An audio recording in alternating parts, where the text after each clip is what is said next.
Louvado seja nosso Senhor Jesus Cristo. Bom dia para todos e todas.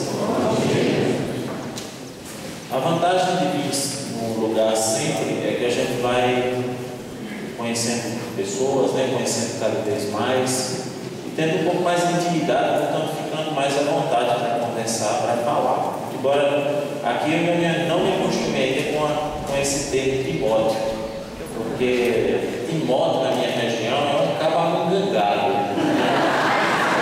Nossa, assim, eu tenho uma conotação meio até pejorativa, Aí o pessoal diz: quem fez o jantar? Os Timóteo. Quem foi que fez esse livro? Os Timóteo. Vai, Timóteo, faz logo. Eu não me acostumei muito com essa terminologia, mas de resto, eu já às vezes até falo couro, alguma coisa assim, igual vocês falaram. Mas a desvantagem de vir sempre no lugar é que a gente não sabe mais o que falou nos anos anteriores. Eu corro um grande risco de começar a repetir as coisas, ainda mais que a primeira vez que eu vim aqui, eu tinha aproximadamente 34 anos, hoje eu já estou perto dos 45. Portanto, eu estou ficando mais velho. Você sabe que a pessoa mais velha, ela luta, mas ela não consegue, ela sempre repete as mesmas histórias. Às vezes eu conto uma coisa lá em casa, a pessoa dá aquele sorrisozinho amarelo e já sei, eu já sabe da história, Foi uma coisa que eu já contei. Mas eu espero que isso não aconteça muito aqui nesses 2 dias, inclusive porque eu vou tratar de uma temática aprofundando um pouco mais alguns aspectos que não ficaram aprofundados daquele itinerário que eu fiz com vocês dos 2 anos anteriores, a respeito da maturidade humana a partir da experiência de Deus. Quem estava aqui nos anos anteriores certamente terá um pouco mais de facilidade de compreender o que eu vou falar. Mas também quem não estava, eu julgo que você já tem maturidade suficiente para nós não estarmos falando como a crianças espirituais. Eu estou aqui para lhes falar, não para lhes dar leite. Sobretudo o tema de hoje de manhã, ele vai ser um pouco mais denso. Eu vou fazer um ensino só em 2 partes. Vou fazer agora, vou falar 1 hora e depois nós damos um intervalo e eu retorno para falar mais 1 hora. Depois disso nós vamos ter um pequeno trabalho de grupo para que a gente possa mastigar um pouco, e também tirar conclusões próprias nossas, colocando a nossa realidade, e depois na plenária também podem ser respondidas algumas perguntas que eventualmente, a respeito de coisas que eventualmente não ficaram bem esclarecidas. Deu para compreender? Sim ou não? Sim. Vamos começar com o Salmo 50. Salmo 50, ou 51, dependendo da tradução. O clássico Miserere.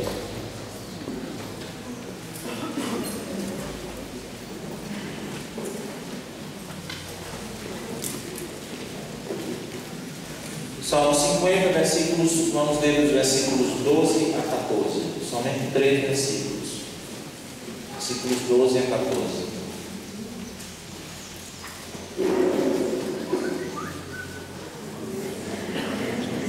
Começar o celular,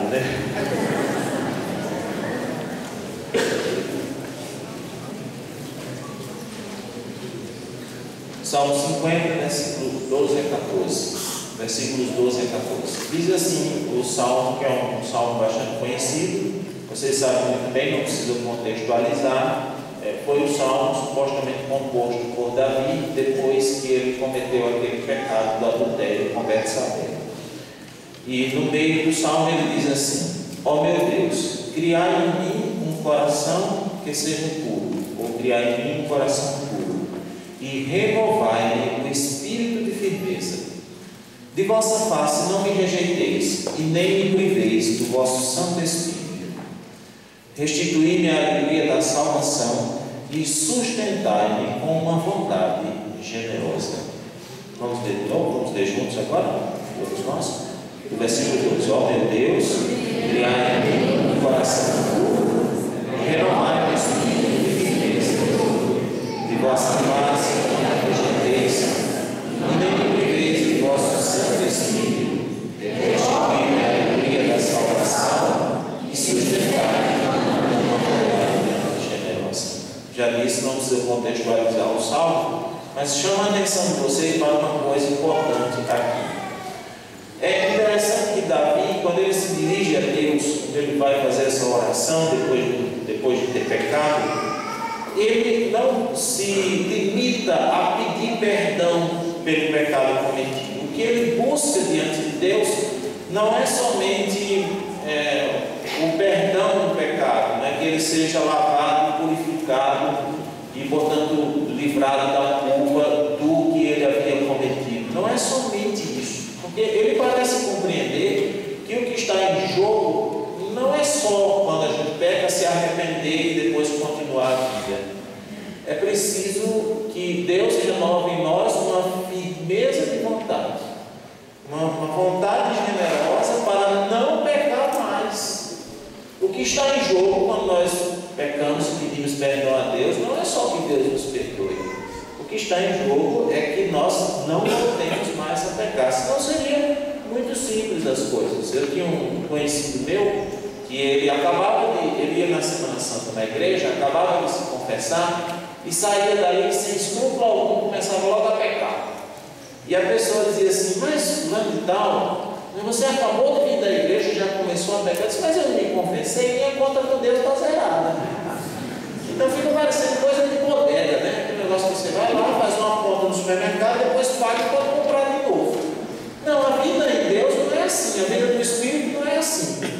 E Davi parece compreender isso, por isso ele pede não só que Deus o perdoe dos pecados, mas que renove nele o espírito de firmeza, que o sustente com uma vontade generosa, porque o que está em jogo não é somente pecar e pedir perdão, mas um posicionamento que eu preciso assumir frente à dramática luta entre a carne e o espírito. Eu preciso me posicionar, eu preciso renovar isso quando eu peco. O que está em jogo é este conflito que se dá dentro do homem entre o desejo de fazer o bem e a atração pelo pecado, que às vezes até se confunde uma coisa com outra. Eu acho muito interessante aquele texto de um outro salmo, que o salmista diz assim, eu acho que é do salmo, se não for depois vocês localizam no outro canto na Bíblia. O pecado, ele sussurra ao ímpio. É como se fosse quase semelhante às inspirações do Espírito Santo. O Espírito Santo, ele inspira coisas em nosso interior, mas o pecado também ele insinua coisas a nós, né? E dentro de nós, portanto, tem esse desejo de fazer o bem e essa atração pelo pecado. E esse confronto entre essas duas realidades, ele é mortal, ele é decisivo. Não há empate. Se empatar, vai para os pênaltis. É como um jogo de basquete. Não pode terminar empatado. Alguém tem que sair vencedor nessa história. Há um único vencedor, porque os desejos da carne se opõem completamente aos desejos do Espírito, e as duas coisas não se coadunam, elas não se misturam. Deus e o diabo não podem compactuar entre si. Davi entende que não é só uma questão de arrependimento, mas de firmeza de espírito, de vontade generosa e decidida, ou, para usar uma linguagem mais comum entre nós, de força de vontade. Mas curioso que um dos problemas mais concretos que nós vivenciamos hoje em dia, na nossa realidade, sobretudo, né, porque a gente enfrenta isso não só, vocês como líderes enfrentam esse problema não só interiormente, mas também enfrentam isso no acompanhamento, às vezes, das pessoas, que a gente quer encaminhar para um caminho bom, né, quer botar numa estrada boa, e a pessoa tem uma fraqueza de vontade, uma debilidade. Ela conversa com você, ela diz assim: não, mas eu desejo muito a santidade, mas na prática parece que a pessoa não tem a firmeza de vontade, a força de vontade, é uma debilidade de vontade. É um fenômeno de hoje em dia. Isso dificulta mais o trabalho evangelizador e o trabalho de acompanhamento dessas pessoas. É uma dificuldade a mais que nós temos.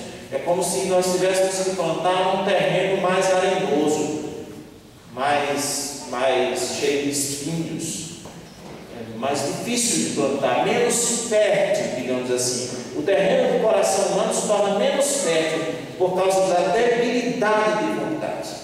E eu penso que seja muito importante para nós, como líderes, começar a tentar identificar as raízes dessa fraqueza de vontade que existe nas pessoas e, por extensão, até em nós mesmos, para que nós possamos dar as respostas corretas. Aqui vou ser bem positivista, né? Para poder a gente conseguir encontrar soluções, a gente precisa descobrir as causas.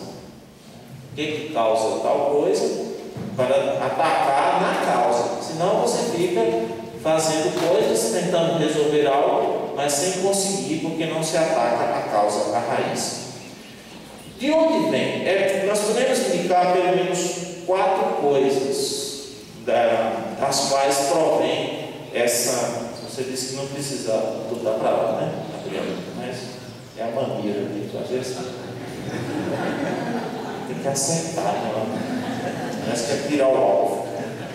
De onde provém esse problema da fraqueza de vontade? Nós podemos indicar pelo menos 4 coisas. A primeira delas é a falta de exercício das virtudes.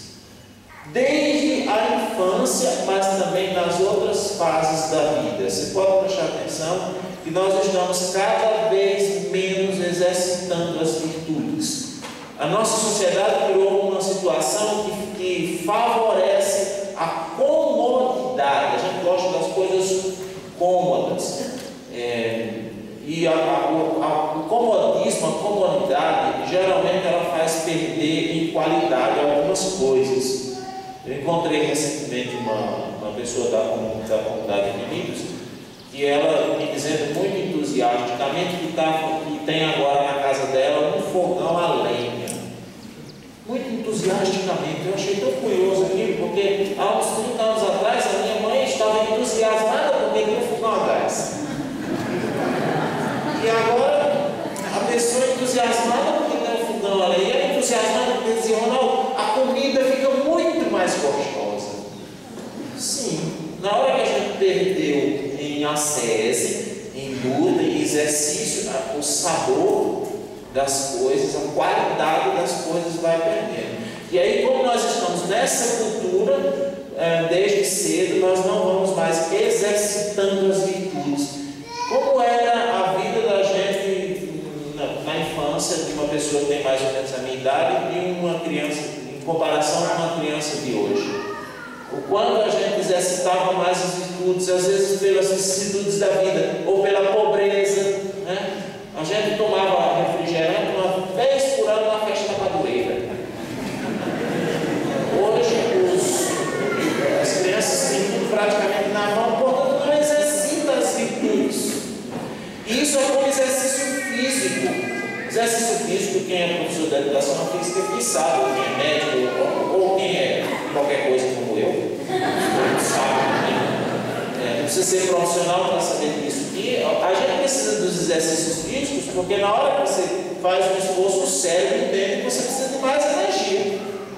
E aí libera mais energia no organismo para que você tenha a condição de superar aquele tipo de situação. Quanto mais acomodado você ficar, menos o cérebro entende que você não precisa de energia. É mais ou menos a mesma coisa no espiritual. Se você não exercita as virtudes, a bondade, não é? A humildade, essas coisas que a gente muitas vezes tem no discurso, mas não tem na prática, se você não faz esse exercício ascético, o seu cérebro espiritual, por assim dizer, ele entende que você não precisa dessa energia. Portanto, você vai ficando cada vez mais débil. Pode prestar atenção, os trabalhadores braçais, ou mais especificamente os trabalhadores manuais, eles criam umas crostas nas mãos, não é? A mão dele fica mais grossa. E quando a mão dele vai ficando mais grossa, não é qualquer espinhozinho ou carrapicho que fura. Ele pode pegar um carrapicho daquele e sente. Assim é a vida espiritual. Quanto mais você exercita as virtudes, mais você pratica as virtudes sem nem sentir, sem muito esforço, digamos assim. E aí a sua vontade, ela vai fortalecer mas a gente se entrega ao conforto, ou se entrega demasiadamente ao conforto. Não por praticidade, porque por praticidade a gente tem que aderir a algumas coisas mais rápidas hoje. Não dá, por exemplo, para vir da Paraíba para cá de jumento, eu tenho que ficar ali. Por praticidade, mas a gente não adere, não é por praticidade, a gente adere por prazer. A gente gosta do conforto por prazer, a gente fica encantado diante do conforto, diante das tecnologias, né? Igual aquela história do compadre, vocês aqui que gostam de história do compadre, né? O compadre chegou na casa do outro e ele estava assistindo televisão e o compadre disse assim: e aí, compadre, firme? Ele disse: não, novela. Tem hora que eu penso que é assim a nossa vida. Você chega para uma pessoa, né, que está na caminhada, o senhor chega para você para conversar, ou chega no grupo de oração, e você diz: e aí, irmão, firme? Ele diz: não, novela. Minha vida está uma novela. Está tudo fora do controle, eu não consigo controlar a minha vida, eu não consigo levar a minha vida para a santidade. Por quê? Porque não tem força de vontade. Morre até antes do tempo. Morre até antes do tempo. Quem não fortalece as virtudes, morre antes do tempo. Tem uma pessoa lá na minha região que o pai dela morreu e as pessoas chegavam para visitá-la e perguntavam para nós: sabe quando você chega para visitar parente de alguém que morreu, você não sabe muito o que perguntar, né? Fica perguntando sobre a vida da pessoa, do defunto, né? E ele tem morrido de uma coisa assim no pulmão, eu acho. E toda vez que alguém perguntava assim: mas ele fumava muito? Ela dizia: não, apenas um cigarrinho por dia para manter o vício.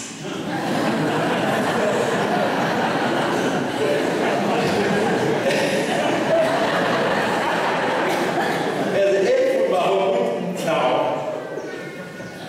Mesmo assim, você peca muito? Não. Apenas pecadinho para manter o vício. Você lá, irmão, você não está dando muito acesso à gula, você não está comendo muito?